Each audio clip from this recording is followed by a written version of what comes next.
Okay, Assalamualaikum warahmatullahi wabarakatuh. Okay, bersua kembali kita dalam kelas sejarah pada pagi ini bersama dengan Cikgu Fairuz. Okay, pada minggu ini kita masih lagi membincangkan bab 5 iaitu Kesultanan Melayu Melaka di bawah standard pembelajaran 5.2 iaitu Kegemilangan Kesultanan Melayu Melaka. Okey, pada minggu ini ataupun pada hari ini, cikgu akan membincangkan aspek perdagangan. Okey, dah selesai modul yang cikgu bagi? Okey, hari ini cikgu akan membincangkan modul yang telah kamu buat. Okey, pertama sekali cikgu nak kamu buka modul tersebut dan kamu boleh tanda dengan pen merah. Sekiranya jawapan yang kamu bagi itu salah, kamu terus buat pembetulan di atas modul tersebut. Okey, untuk pengetahuan kamu, pada minggu ni kita akan membincangkan nilai trasibik iaitu nilai bertanggungjawab. Okey, aspek pertama iaitu dari segi pusat perdagangan. Okey, boleh rujuk buku teks muka surat 84 sehingga 85. Okey, terdapat 4 faktor iaitu kedudukan strategik, pusat pengumpulan dan pengedaran, dikunjungi pedagang dari dalam dan luar alam Melayu serta pusat perkapalan. Okey. Kedudukan yang strategik, aspek yang pertama kita tengok kedudukan strategik. Okey, di mana Pelabuhan Melaka telah menjadi pusat perdagangan yang penting dalam mengendalikan perdagangan antarabangsa. Okey. Pelabuhan ni berfungsi sebagai pelabuhan intraport yang mana tempat untuk mengumpulkan barangan dari alam Melayu. Okey. Perkembangan kegiatan perdagangan ini telah menyumbang kepada kegemilangan Kesultanan Melayu Melaka. Okey, kedudukan yang strategik kita tengok di mana Melaka terletak di laluan perdagangan iaitu di antara apa? India dan China. Okey, kamu boleh rujuk muka surat 84. Okey, peta yang menunjukkan Melaka sebagai pusat perdagangan antarabangsa. Okey, di mana dalam peta tersebut menunjukkan Melaka berada di tengah laluan perdagangan antara India dan juga China. Okey.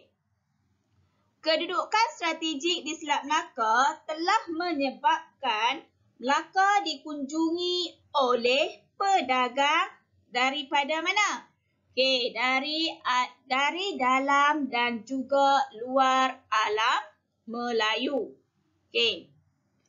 Apa kesannya bila Melaka ni menjadi tumpuan pedagang? Okey, kesannya terhadap Melaka telah muncul sebagai pusat perdagangan dan juga sebagai pelabuhan yang maju. Okey. Faktor yang kedua kita tengok pusat pengumpulan dan juga pengedaran pelbagai barangan. Okey, antara barangan seperti timah, emas, kapur barus, hasil hutan dan juga rempah ratus. Okey, barangan ini diperolehi daripada negeri naungan dan juga jajahan serta kawasan sekitar alam Melayu.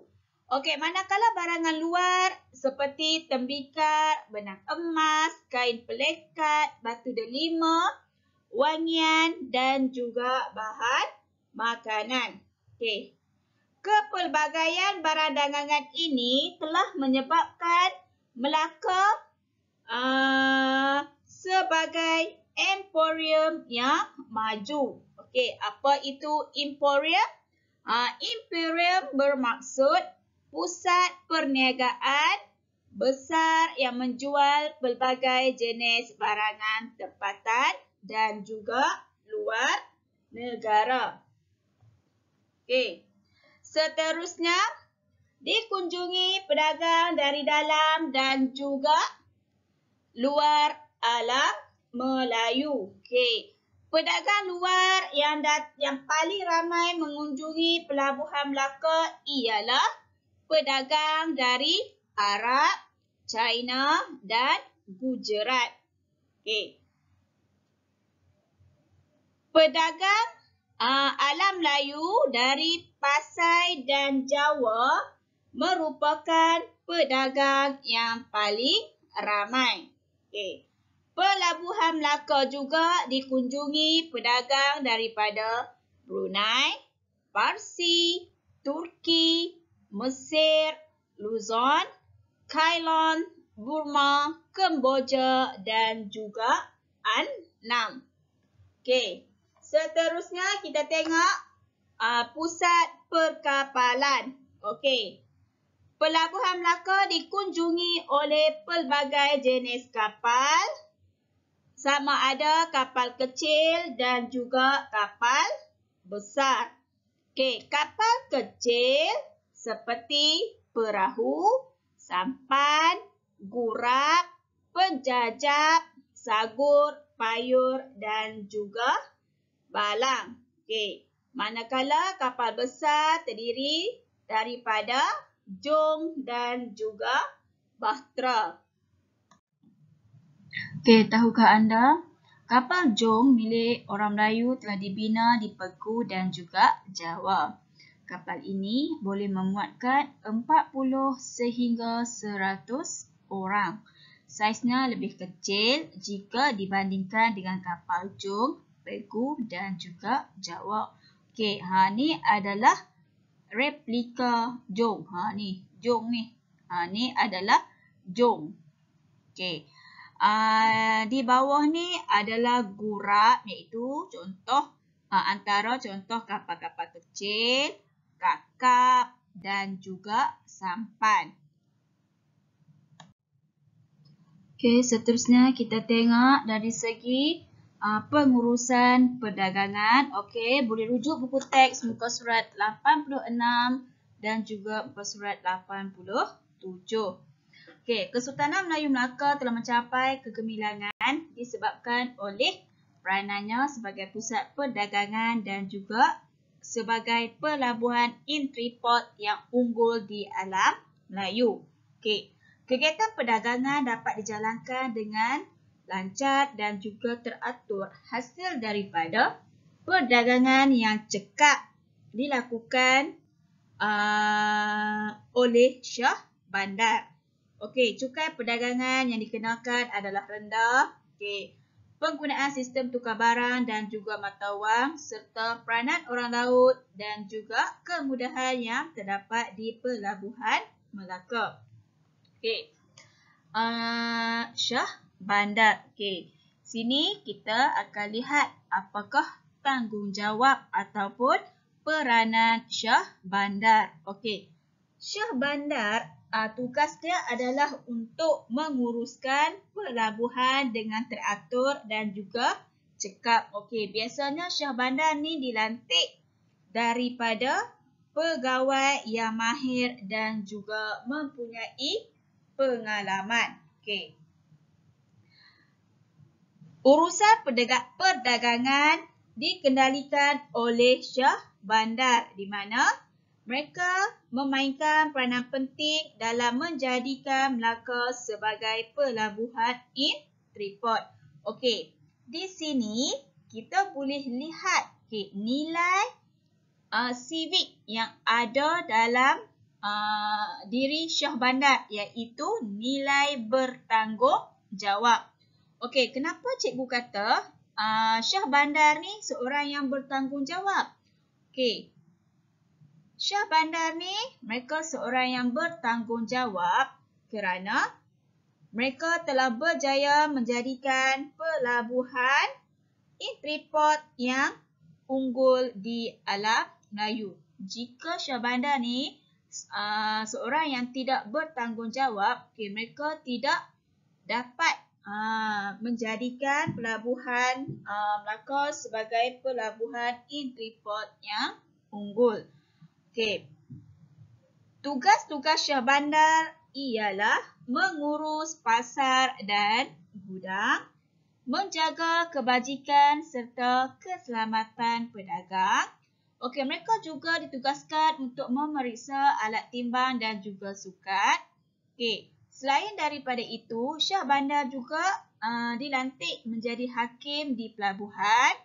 Dan mereka juga yang akan menguruskan cukai serta menguatkuasakan peraturan keluar masuk kapal. Peranan-peranan Syahbandar ni telah dinyatakan dalam hukum kanun Melaka. Seterusnya, kita tengok dari segi cukai yang dikenakan. Cukai perdagangan. Para pedagang tertarik dengan pengurusan cukai barangan yang cekap dan juga sistematik. Pengurusan cukai pelabuhan yang rendah telah menarik pedagang untuk berdagang di Melaka. Cukai yang dikenakan telah menjadi sumber pendapatan Kesultanan Melayu Melaka. Terdapat dua jenis cukai, iaitu cukai rasmi dan juga cukai tidak rasmi. Cukai rasmi iaitu cukai import. Cukai import yang dikenali sebagai panduan. Kadarnya berbeza-beza mengikut tempat asal pedagang. Pedagang-pedagang daripada Arab, India, Ceylon, Pegu dan Siam, mereka dikenakan cukai sebanyak 6%. Manakala pedagang-pedagang yang datang dari alam Melayu, cukai yang dikenakan adalah sebanyak 3%. Cukai yang kedua iaitu cukai tidak rasmi. Cukai tidak rasmi ni dikenakan terhadap pedagang daripada China dan juga Jepun. Mereka tidak membayar cukai dalam bentuk wang ataupun dalam bentuk nilai. Sebaliknya dalam bentuk pemberian hadiah. Tetapi hadiah tersebut telah ditetapkan nilai dia. Nilai dia mestilah sebanyak 5%. Nilai sebanyak 5%. Seterusnya, cikgu akan membincangkan PBD, Pentadsiran Bilik Darjah bagi TP4, iaitu menganalisis maklumat berkaitan sejarah Kesultanan Melayu Melaka. Kamu boleh rujuk buku teks muka surat 88. Soalan dia, lengkapkan jadual berikut dengan maklumat berkaitan hubungan Kesultanan Melayu Melaka dengan Kerajaan Alam Melayu. Kerajaan yang menjalinkan hubungan dengan Kesultanan Melayu Melaka adalah Kerajaan Pasai. Bentuk hubungan. Bentuk hubungan terjalin melalui dasar sama taraf. Melalui dasar sama taraf. Apa maksud sama taraf? Maksud sama taraf ni dia sama level. Kamu pernah dengar tak peribahasa duduk sama rendah, berdiri sama tinggi. Itu adalah gambaran yang cikgu nak kaitkan dengan dasar sama taraf ni. Hubungan yang kedua melalui hubungan diplomatik, iaitu melalui perkahwinan. Perkahwinan siapa? Perkahwinan di antara Sultan Melaka dengan puteri kerajaan Pasai, iaitu Puteri Ratna Kaumala. Hubungan yang ketiga berlaku di atas dasar berkongsi pendapat dan juga perbincangan. Biasanya kerajaan Pasai dan Melaka akan membincangkan hal-hal berkaitan dengan agama Islam. Apa kesan terhadap Melaka di atas hubungan tersebut. Okey, kesannya telah membantu Melaka sebagai pusat penyebaran Islam. Okey. Seterusnya, kita tengok pula kerajaan yang kedua iaitu Kerajaan Demak. Okey, Kerajaan Demak. Okey, kalau kita tengok sekarang Kerajaan Demak ni dia di Pulau Jawa, Indonesia. Okey. Bentuk hubungan terjalin melalui dasar kepentingan bersama dalam kegiatan perdagangan dan juga penyebaran Islam. Okey. Hubungan yang kedua, Kerajaan Demak telah membekalkan beras, bahan makanan, rempah ratus dan juga tentera kepada Melaka. Okey. Dengan Kerajaan Demak, kita tengok bentuk hubungan melalui yang pertama, dasar kepentingan bersama iaitu dalam aspek perdagangan dan juga penyebaran Islam. Okey, yang kedua, Kerajaan Demak telah membekalkan beras, bahan makanan, rempah ratus dan juga tentera kepada Melaka. Okey. Apa kepentingan kepada Kerajaan Melaka? Okey, kepentingannya dapat menjamin keamanan dan juga kemakmuran negeri Melaka. Okey, kerajaan yang ketiga iaitu Kerajaan Majapahit. Okey, bentuk hubungan yang terjalin di antara Kerajaan Majapahit dengan Kerajaan Kesultanan Melayu Melaka adalah melalui perkahwinan. Okey, iaitu pemerintah Melaka dengan Puteri Majapahit. Okey. Kepentingan terhadap Melaka yang pertama dapat mengukuhkan persahabatan dengan Kerajaan Majapahit. Okey, yang kedua, wilayah Melaka menjadi semakin luas dan yang ketiga, tamatnya ancaman daripada Kerajaan Majapahit. Okey. Majapahit hubungan terjalin melalui perkahwinan. Okey, perkahwinan pemerintah Melaka dengan Puteri Majapahit. Okey, hubungan ini dapat mengukuhkan lagi ke persahabatan dengan Majapahit. Okey, hasil daripada hubungan tersebut, wilayah Melaka menjadi semakin luas dan tamatnya ancaman daripada Kerajaan Majapahit. Okey. Dan kerajaan yang terakhir iaitu Makassar. Okey. Kerajaan Makassar, Melaka telah menghantar utusan persahabatan ke Makassar. Okey, dia hantar utusan persahabatan ke Makassar. Okey, siapa yang hantar? Melaka. Okey. Hubungan di antara Melaka dan Makassar ni menjadi semakin rapat apabila Kerajaan Makassar. Okey, apabila Kerajaan Makassar ni dia bagi hadiah kepada Sultan Melaka. Okey, dia bagi hadiah apa? Hadiah budak raja. Okey. Dia menghadiahkan budak raja kepada Sultan Melaka. Okey. Bentuk hubungan yang terjalin di antara Kerajaan Makassar dengan Melaka ni melalui perdagangan. Okey, yang kedua perkapalan. Okey, yang ketiga Islam. Okey, yang ketiga Islam dan yang keempat kebudayaan dan juga kesenian. Okey, bentuk hubungan melalui pertama perdagangan, yang kedua perkapalan, yang ketiga Islam dan yang keempat kebudayaan dan juga kesenian. Apakah yang dimaksudkan dengan hubungan diplomatik? Hubungan diplomatik bermaksud hubungan secara langsung dengan menggunakan perantaraan perwakilan ataupun diplomat antara dua negara. Itu adalah maksud hubungan diplomatik. Yang kedua, hubungan luar. Okey, apakah maksud hubungan luar? Okey, hubungan luar bermaksud kerjasama yang terjalin di antara sesebuah kerajaan dengan kerajaan yang lain. Kerjasama ini berlaku dalam pelbagai aspek seperti politik, ekonomi, keselamatan, pertukaran teknologi, kebudayaan dan juga keamanan. Okey.